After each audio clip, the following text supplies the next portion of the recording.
boys, for today we'll be lowering this Toyota Altis. Galing pa siya na Tagaytay ata, malapit lang.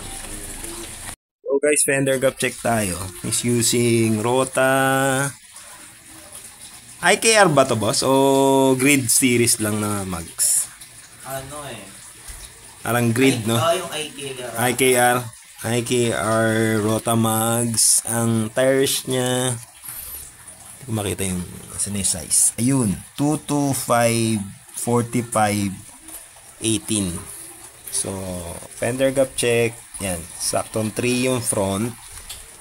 Ikutan natin yan, Altis.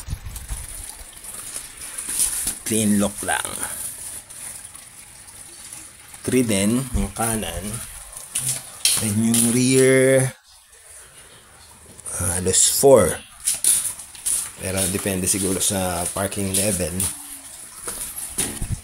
4. So 3 front, 4 yung rear.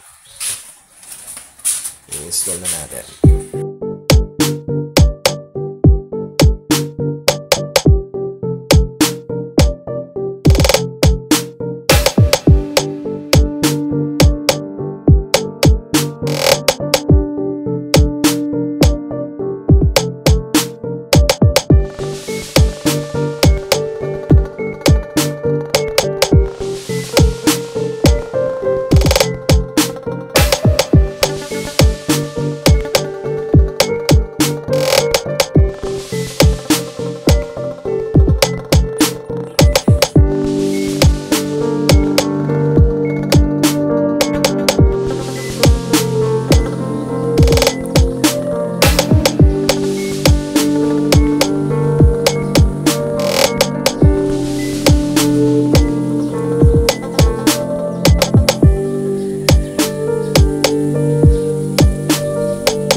So guys, na-install na natin. Nakapag-road test na rin tayo.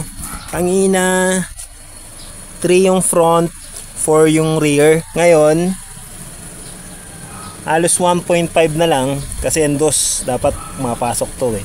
Uno maluwag, 1.5 front. Then yung rear nga pala ni sir, medyo palitin na siya na yung shocks, pero okay pa rin yung drop. 2 fingers. 2 fingers, ayan, sakto. Then ito 1.5 talaga, masikip yung dos. 1.5 yung front, so maganda yung naging drop nya. Pwede pa naman yung mga ganong shock, wala pa namang leak, pero mababagal na lang tumaas. So advice namin si sir na pag nagka-budget, palitan para mas maganda yung play. Pero so far kaya naman ng bagong lowering spring. Alright, ingat!